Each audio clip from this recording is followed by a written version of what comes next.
오늘 본문은 아브라함의 시험입니다. 아브라함의 간증입니다. 아브라함은 믿음으로 그 심한 시험을 이겼고 그것이 평생의 간증이 됐습니다. 이것이 나의 간증이요, 이것이 나의 찬송일세. 나 사는 동안 끊임없이 구주를 찬송하리로다. 간증하고 있다는 겁니다. 아브라함에 주어진 시험은 어떤 것이었습니까? 아브라함에게는 네 가지의 시험이 있었습니다. 첫째는 내가 네게 지시할 땅으로 가라는 시험이었습니다. 창세기 12장 1절을 다 함께 한번 읽겠습니다. 시작. 여호와께서 아브라함에게 이르시되 너는 너의 고향과 친척과 아버지의 집을 떠나 내가 네게 보여줄 땅으로 가라. 여러분, 고향 떠나기가 쉽지가 않습니다. 그런데 순종했던 거예요. 지금 이제 아브라함은 그 아버지 데라를 잘 만났어요. 아버지가 경제적인 이 기반을 다 잡고 있었고 인간관계의 기준을 다 잡고 있었어요. 그리고 이제 평판도 좋은 사람이라 뭐 편안했어요. 뭐 적당하게 아버지 밑에서 살면 그의 인생은 뭐 어려울 것이 없는 그러한 상황입니다. 그런데 너는 너의 아버지 친척 집을 떠나가라고 하나님 말씀하는 것이었습니다. 안정된 생활을 포기하고 좋은 환경을 포기하고 알지도 못하는 미지의 세계로 떠나가는 것은 아주 어렵고 쉽지 않은 일입니다. 아브라함은 과감히 그 모든 것을 떨쳐버리고 아버지 집을 떠나 첫 번째 시험에 합격하게 됩니다. 그러나 온전한 순종은 아니었습니다. 왜냐하면 그의 조카 롯을 데리고 갔기 때문입니다. 두 번째 시험은 롯과 헤어지라.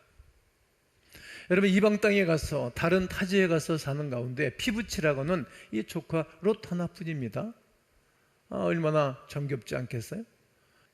이렇게 사람은 누군가가 있어야 사람은 행복한 거예요. 한문으로 영어는 이렇게 날변에다가 짝대기를 받치고 있잖아요. 사람은 홀로 살 수 없는 존재라는 것을 꼭 기억하세요. 그러니까 아브라함은 그 말 잘 듣는 조카 롯을 데리고 갔겠죠. 그런데 이 롯은 어떤 사람인 것인가 하면 세속적인 사람이에요. 놀기를 좋아하고 눈에 보이는 거 적당하게 세상과 섞여 살기를 좋아하는 사람이에요. 어떻게 보면 한 발은 교회, 한 발은 세상에 뭐 적당하게 믿음 생활을 하는 사람이었어요. 그러니까 그런 사람과 함께 있으면 안 되니까 야, 넌 네 조카를 보내. 그럼 너는 온전히 순전히 나를 경외하라고 말씀하는 것입니다.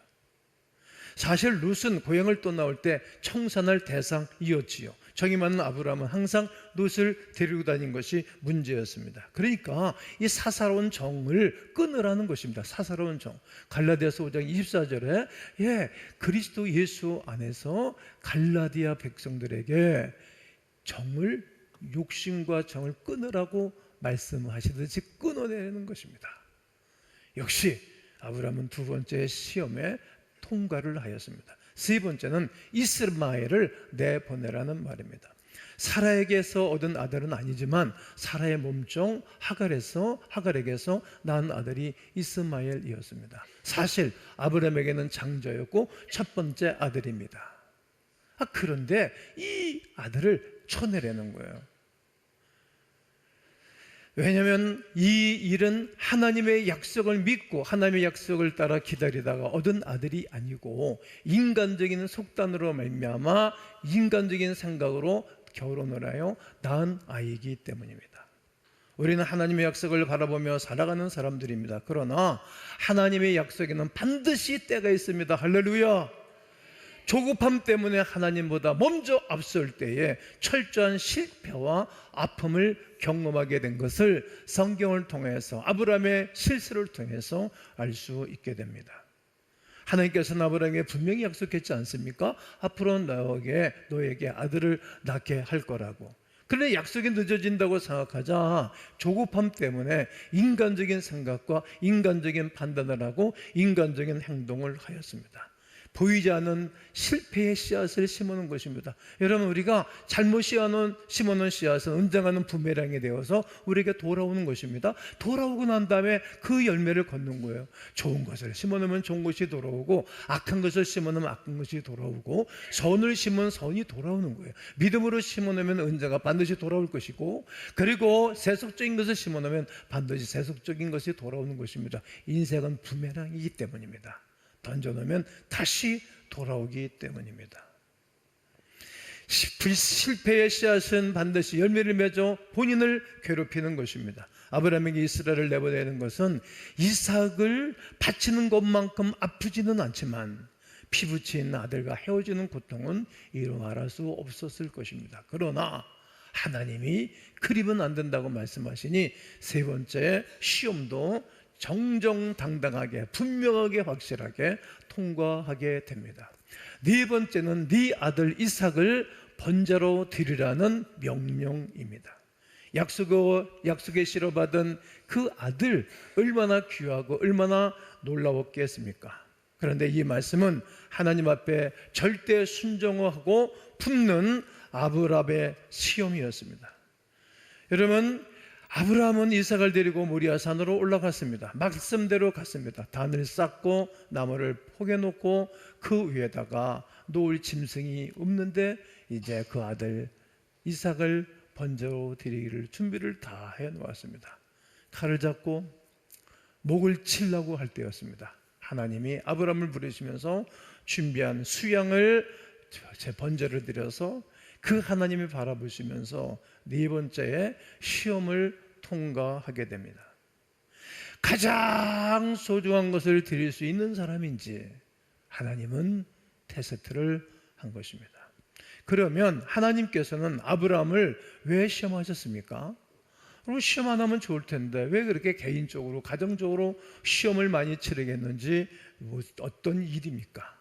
오늘 22장 1절을 한번 읽겠습니다. 시작. 그 일 후에 하나님이 아브라함을 시험하시려고 그를 부르시되 아브라함아 하시니 그가 이르되 내가 여기 있나이다.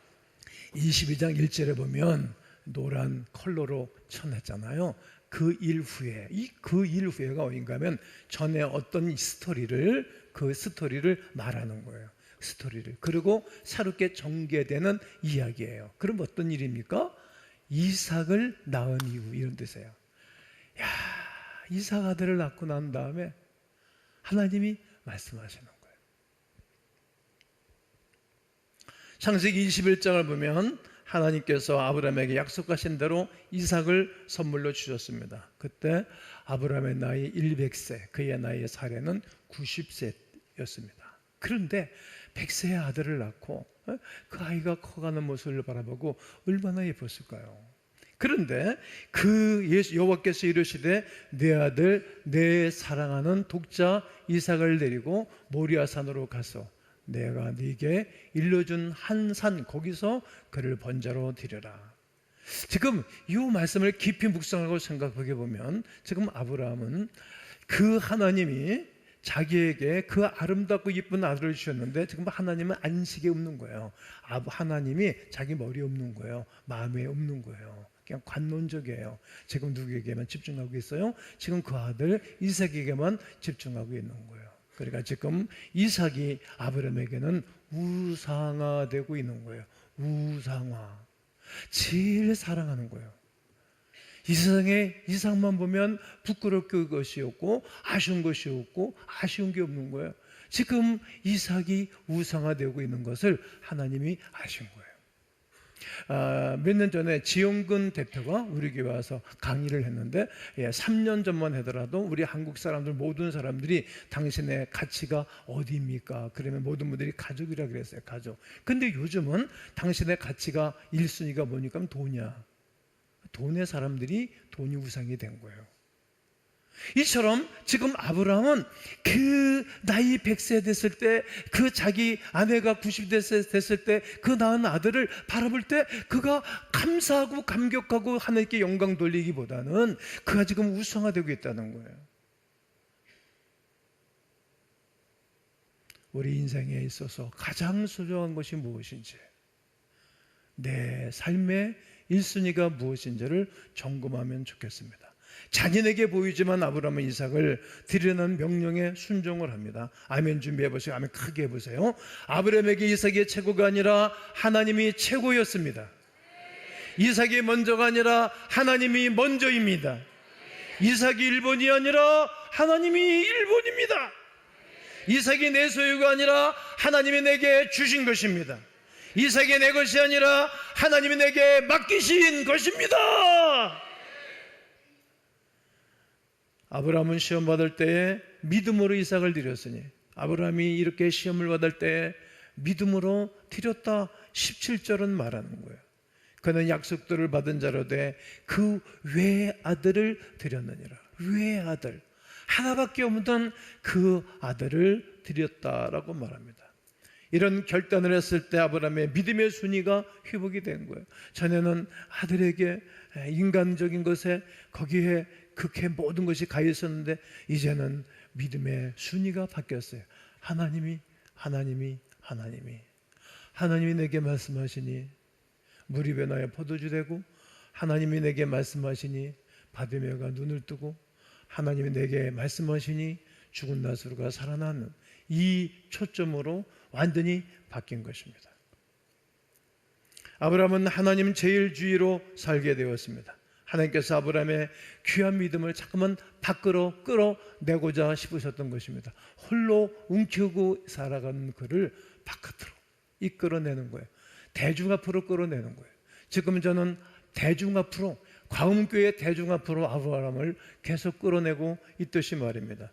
여호와 이레의 축복을 받을 수 있도록 만들어 주셨어요. 이삭은 아브라함에게 소중한 존재였지만 아브라함은 이삭보다 하나님이 더 소중했어요. 하나님이 하신 일들이기 때문입니다. 이삭이 하나님보다 앞설 수 없는 것입니다. 아브라함은 이삭을 주신 하나님을 결코 잊을 수가 없었던 것입니다. 성도 여러분, 나는 여러분과 제가 아브라함처럼 우선순위가 우리 하나님이 되시면 좋겠습니다. 늘 어디서나 무엇을 하든지 누굴 만나든지 말입니다. 우리도 정말 사랑하고 아끼는 이삭 같은 자식이 있을 수 있습니다. 그러나 우리에게 이삭을 주신, 선물을 주신 하나님을 잊으시면 아니 될 것입니다.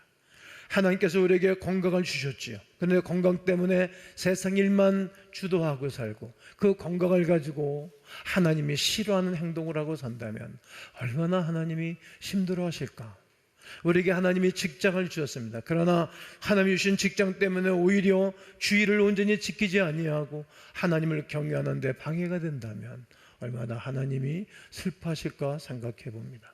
하나님 우리에게 물질도 주셨습니다. 그런데 물질에 대한 욕심 때문에 하나님께 예물을 드리는 것에 인색하지 아니한지 생각해 보면 좋겠습니다. 결단하는 시간을 가져야 됩니다. 아브라함처럼 하나님을 최우선순위에 두는 이 거룩성이 여러분과 저에게 다시 회복되며 다시 부활하는 위대한 놀라운 능력이 있기를 주의 이름으로 권면하고 축복합니다. 그런 자에게 하나님은 축복의 문을 활짝 열어주실 것입니다. 문제들이 해결됐을 때입니다. 창세기 21장 보면 하갈과 이스마엘로 인해서 어려운 문제가 발생했습니다. 그리고 22장에 가보게 되어지면 엘리멜렉과 언약을 맺어요. 어렵고 있고 난 다음에 반드시 하나님 우리에게 말씀으로 찾아오시는 분이기 때문입니다. 언약을 맺었어요. 커버넌트, 내 주와 맺은 언약은 영불변하시니 그 나라 가기까지는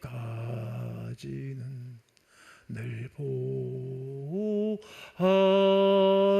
보호하시네. 언약을 맺었어요. 한 주간 살고 돌아온 여러분들에게 오늘 우리 주님은 김 목사를 통해서 여러분들에게 커버넌트, 언약을 맺기를 원하는 것입니다. 이렇게 아브라함이 시험을 치르는 겁니다. 즉 모든 문제를 다 해결받고 행복하게 된 때입니다. 이제는 더 이상 무엇에 쫓길 필요가 없게 되었습니다. 하나님의 뜻을 찾기 위하여 밤샘을 하면서 기도할 필요도 없습니다. 하나님의 뜻을 찾으려고 하는데 이게 안 보이고 안 들리는 거예요. 그러니까 그 찾기 위해서 무수히 기도한 적이 있어요. 저는 4년 동안 철야 기도를 했어요. 금식 기도를 3일, 5일, 10일, 21일, 또 21일. 왜? 하나님의 능력과 하나님의 뜻을 찾기 원하는데 안 찾아지니까. 사람들이 찾아주지 않아요. 또 사람들 통해서 우리에게 그런 아름다운 메시지를 줄 때도 있지만 본인이 찾는 거예요. 그렇게 할 필요도 없었어요. 바로 이때 하나님께서 아브라함을 시작하시고 찾아오셔서 시험하셨어요. 이때가 가장 중요한 때입니다. 사람은 소원을 성취하는 것도 중요하지만 소원이 성취된 후가 더 중요합니다. 성공하는 것도 중요하지만 성공 이후의 삶이 더 중요합니다. 이때부터 사람들의 실제적인 인격이 드러나기 시작하기 때문입니다. 어려울 때는 인격을 몰라. 왜냐하면 한없이 겸손하고 한없이 겸허하기 때문입니다. 그런데 잘 되고 성공하고 난 다음에 삶을 딱 보면 저 사람의 인격은 이것이구나 반드시 드러나게 되어 있습니다. 나는 여러분과 제가 안정되고 모든 상황에 만족하다 할지라도 온유하고 겸손하신 그리스도의 덕을 붙잡고 살기를 주의 이름으로 권면하고 축복합니다. 믿음의 고백이 진짜인지 가짜인지 증명하기 위해서 하나님이란 큰 시험을 던져준 것입니다. 창세기 21장 33절을 읽겠습니다. 시작. 아브라함은 브엘세바에 에셀나무를 심고 거기서 영원하신 하나님 여호와의 이름을 불렀으며. 그 일 후에, 이 말씀은 후에라는 말도 됩니다. 사람들이 건물을 짓고 나면 식수를 하잖아요. 공장 짓고 나면 식수를 하고, 골프 치는 사람들은 홀인원을 하면 식수도 심기도 하고, 얼마나 폼 잡는 거예요. 아무개가 이거 홀인원 식수를 하고, 이글을 해도 식수하기도 한답니다. 그러니까 이제 아브라함이 어려운 문제를 다 해결받았어요. 그리고 또다시 하나님의 언약을 받고 난 다음 하나님의 은혜를 입었어요. 그래서 그거를 어떤 거예요? 기억한다는 거예요. 기억. 또 하나는 기념하는 거예요. 또 식수라는 말 하는 것은 새롭게 살아야 되겠다, 이런 개념도 있는 거예요. 아들을 번제로 바칠 수 있었던 심은 무엇입니까? 그 아들을 하나님 앞에 번제로 드릴 수 있었던 심은 어디서부터 왔을까? 아멘 해보세요. 믿음으로 드렸습니다. 믿음으로 드렸습니다. 이삭은 약속받은 자입니다. 하나님께서 아브라함에게 약속했고 그 약속으로 받은 아들입니다. 11장 18절을 읽어드리면 그에게 이미 말씀하시기를 내 자손이라 칭할 자는 이삭으로 말미암음이라 하셨으니, 하나님의 말씀에 순종하려면 사랑하는 아들 이삭을 자기 손으로 죽여야 했습니다. 어떻게 아버지가 그의 사랑하는 아들을 칼로 목을 쳐서 번제로 드릴 수 있단 말입니까? 사람이라면 차마 그렇게 할 수 없습니다. 하지만 아브라함은 주저하지 않았고 이삭을 하나님께 번제로 드리려고 했습니다. 아브라함이 그렇게 할 수 있었던 것은 그는 부활신앙을 가졌기 때문입니다. 아브라함은 영원하신 하나님을 알았기에 내가 이 아들을 칼로 쳐서 번제로 드린다 할지라도 저 아들이 영원하신 하나님을 알기에 믿기에 그의 품에 안길 것을 믿었기 때문입니다. 우리가 살아가는 것이 이 땅의 생명의 전체라면 우리가 얼마나 허전할까요? 얼마나 허무지로 빠질까요? 얼마나 우리가 낙심할까요? 이 땅이 영원한 땅이 아니라 영원한 도성, 영원한 하늘나라가 있는 것을 알았기에 그래, 어차피 내 것 아니었지, 어차피 나는 없었던 아들인데 하나님이 주셨으니까 그렇게 한다 할지라도 영혼의 세계로 인도하실 것을 아브라함은 믿었습니다. 그가 그 전능하신 하나님의 사랑과 은혜를, 엄청난 혜택을 받은 사람인 것을 알았어요. 그분은 영원하신 분임을 알았습니다. 11에서 11장 19절을 여러분들이 다 함께 크게 읽습니다. 시작. 그가 하나님이 능히 이삭을 죽은 자 가운데서 다시 살리실 줄로 생각한지라 비유컨대 그를 죽은 자 가운데서 도로 받은 것이니라. 아멘. 전능하신 하나님이 다시 살려줄 것을 굳게 믿었던 거예요. 죽었다 하더라도 하나님이 다시 살리실 것을 알았어요. 비록 번제로 드린다 할지라도 하나님께서는 전능하시기에 죽은 자 가운데서 능히 이삭을 되돌려 줄 것을 알았습니다. 오늘 19절 하반절에 보면 비유컨대 그를 죽은 자 가운데서 도로 받은 것이냐, 이미 죽은 자로 안 거예요. 도로 돌려받을 것을 믿었어요. 물론 하나님이 결정적인 순간에 개입하셨습니다. 아브라함아, 아브라함아, 급하게 손대지 말라고 말이죠. 하나님께서는 아브라함의 손을 막으셨어요. 순종하는 것을 바라보고 이제 네가 나를 사랑하는 것을 내가 알았고, 그리고 네가 하나님을 경외하는 것을 내가 보았다라고 칭찬하는 것입니다. 하나님이 손을 막지 않았다면 아브라함은 반드시 목을 쳤을 것입니다. 아브라함은 이삭을 하나님께 번제로 드린과 같이 본 것입니다. 하나님이 아브라함을 향하여 너는 나에게 번제를 드린 것 같이 똑같은 행동을 했다. 그래서 17절 보면 믿음으로 이삭을 드렸으니 완료형으로 기록하고 있는 거예요. 드렸으니 동작이 완료됐다는 것을 시사하는 것입니다. 여러분, 부활의 신앙을 믿는다면 두렵지 않을 거예요. 다시 사는 것을 믿는 사람들은 이 땅에서의 죽음도 그 어떤 것도 두렵지 않습니다. 히브리서 기자를 통해서 우리에게 하고 싶었던 말씀은 어떤 것입니까? 믿음으로 아브라함을 시험을 이겨낸 것처럼 우리도 믿음으로 시험을 이겨낼 수 있습니다. 이것을 말하고 싶었던 거예요. 이 히브리서는 어느 때 쓴 성경인 것인가 하면 로마의 황제 네로가 정치할 때 쓴 책이에요. 그런데 네로 그러면 여러분 거기다가 아시잖아요. 어떤 사람이죠? 정신병자에 가까운 사람, 이렇게 표현했어요, 학자들이. 정신병자에 가까운 사람. 그러니까 기독교인들을 엄청나게 학대하고 죽였던 것입니다. 그때 성도들이 힘들어하고 어렵고 피난 가고 숨고 카토콤에 들어가서 숨어 신앙생활 할 때에 하나님의 백성들을 위로하기 위하여 이 편지를 쓴 것입니다. 네로에게 핍박당하는 것이 어렵습니까? 아니면 자식을 번제로 드리는 것이 어렵습니까? 여러분, 오늘 한번 생각해 보셔요. 네로 황자가 여러분들을 괴롭히고 신앙생활하면 옥에 가두겠다, 그것이 더 두렵습니까? 아니면 여러분 아들이나 딸을 번제로 드리라고 할 때 순종하는 그 시험이 어렵습니까? 아브라함은 믿음으로 이 시험을 이기고 승리했습니다. 그리고 그를 바라보면서 여호와 이레 준비된 수향을 잡아서 번제로 드렸습니다. 이것을 성경은 외아들을 드렸느니라 이렇게 말합니다.